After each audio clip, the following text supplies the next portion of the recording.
Abeo International Private Limited is a company established in Singapore, providing business consulting, enterprise solutions and end-to-end IT solutions to clients across South Asia.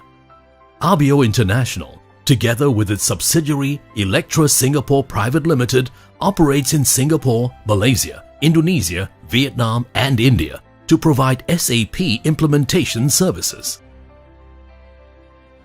My name is Gopal Varadarajo. I'm the Chief Operating Officer of a group called Abeo Electra.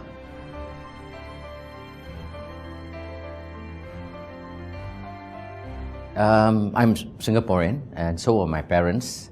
Came from a very average family. My dad was a civil servant and mum was mostly a housewife, and at some point she did take up a job just to see me through university at one point of time as well. I got a younger sister. It's a small family. We followed the PAP policy of two-kid family, you know. And we finished our O-levels, and then after that I managed to get into the junior college. So I spent a couple of years in St. Andrews Junior College as well.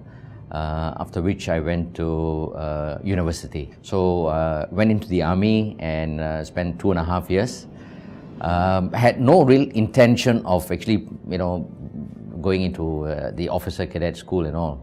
My intent was to continue running to make it to the SEA Games in '85. Things to take a change lah. So I topped the schools in the military, in the what we call a basic military school. The commanding officer said, your top 5 is not is a great opportunity to be an officer. So he just, without even consulting me, sent me to the officer cadet school. So we spent 6 months there and finally graduated, and I became an officer. But what happens with that officer title is you have a lot of responsibilities and all. So I couldn't continue with my passion for running. And so there I saw the end of my running career. I didn't make it to the SEA Games in '85. And I enjoyed it. And of course, when employers look at it, you're an officer, actually that makes a lot of difference in your resume and all. So in hindsight, I think I really enjoyed the military life. I just had this desire to say, I want to follow my passion. I want to do, I was more inclined to doing more business-related subjects. So what I did was, I actually, through some advice from friends, went to look for opportunities of going overseas. There was this Commonwealth bursary scheme that New Zealand gives to what we call developing countries. And Singapore in the 80s was still considered developing. So I went to New Zealand, packed my bags, that was in February 1987. So I left NUS halfway through, 6 months, and packed my bag. So I went to the business school and I stayed 4 years there. And the reason I stayed 4 years was because I finished a degree in information systems. And that was accidental. Why? Because I happened to do well in my maths and my statistics paper. So, and computer statistics paper and all. So the lecturer basically told me, he said, what your passion is. I said, I kind of like marketing management and all. Then he said, why not you consider doing a double major? He said, so I actually spent 1 more year after I got my degree in information systems. I stayed 1 more year to do marketing management, just to complete the cycle. So I ended up with a double major.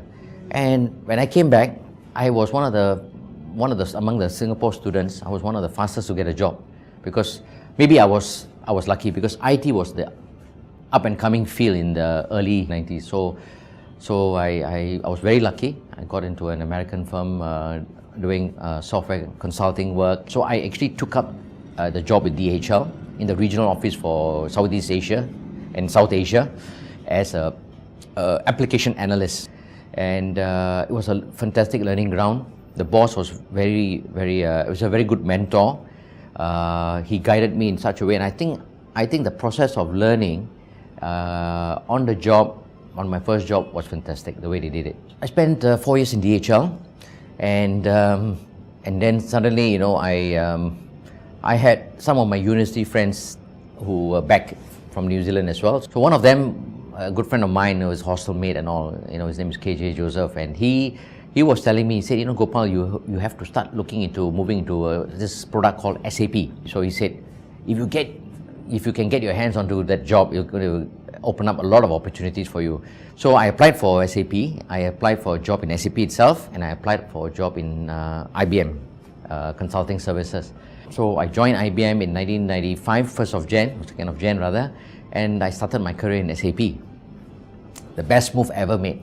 Magnus, this Dutch consulting firm, came up to me and said that, listen, we are thinking of a Singapore office, but very small, and he said, if you're keen to join us, I'm willing to take you up. I have a big project coming up in Singapore, and after you finish the project, could be about a year project, then you can come back to Malaysia. So I joined the company as the first employee of Singapore, Magnus Singapore, did the project successfully as well, and the Dutch partners were happy with my performance. And what I did was, I went up to them and I said, would you be keen to set up an office if I can bring and nurture some new businesses? And they said, why not? If you think you can bring a business, we'll be happy to invest. A friend from the army said that the company is looking at improving their systems and all, and they don't mind considering SAP. So when I secured a contract, the Dutch partners in Malaysia said, okay, you have proven what you said you would do, we will set up office. So we set up our first office in Beach Road. In the span of 4 years, we grew the team to almost 30 consultants in Singapore, from 1 in 4 years. So I consider that a great achievement because never did I expect to grow.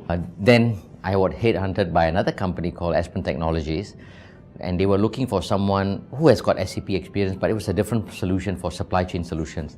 So I said, okay, I have not picked up that skill set. I said, okay, I think maybe time to move on. I spent about 2.5 years there as well. Learned a lot, been around, and of course the US, we got a lot of training, so every year I go to the US and stuff like that. Picked up a new set of skills, new software. Then I got a call from my ex-company, ex-client actually, Jepson and Jason, Southeast Asia.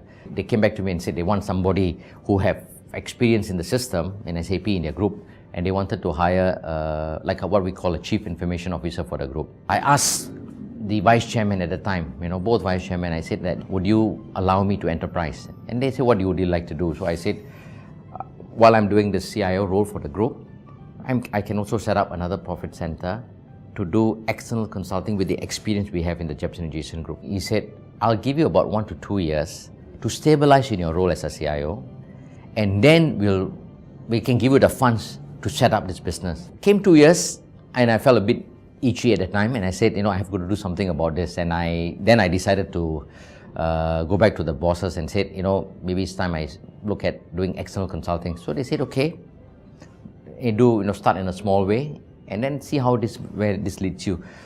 So one led to another, and then suddenly we got other projects in Singapore and then Malaysia, and I grew to 120 people within 6-7 years.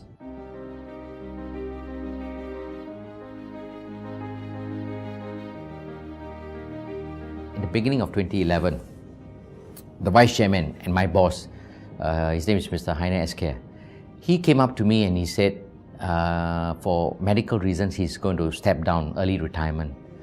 So he said, would you be interested to do a management buyout of the external business and take it out and build it yourself? At that same juncture, one of my fiercest competitor, Optech, came to me and said, his name is Michael Lim, and he said, Gopal, I'm thinking of leaving NEC and setting up my own practice.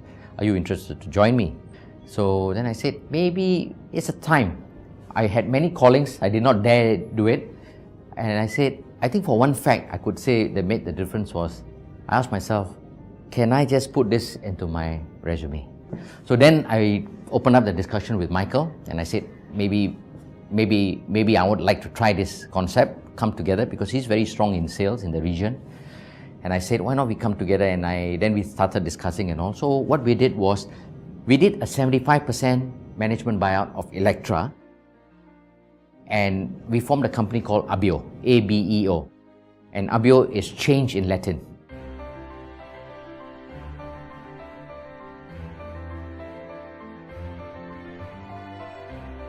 So we realized that we have grown to a certain size now, and we feel that it's the right time now to get a bigger investor to come and help us go to the bigger league.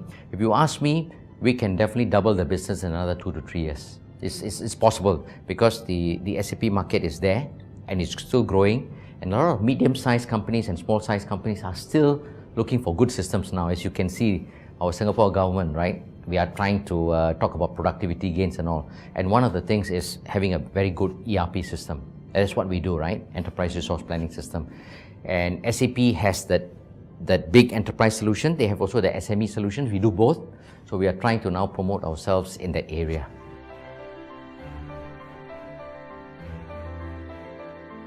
The first one would be you should have passion for the job and for the business you are getting into.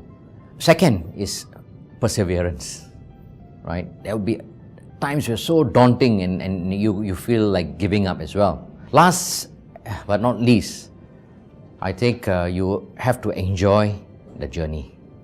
I think if you don't have that, you will lose a sense of balance. Never give up.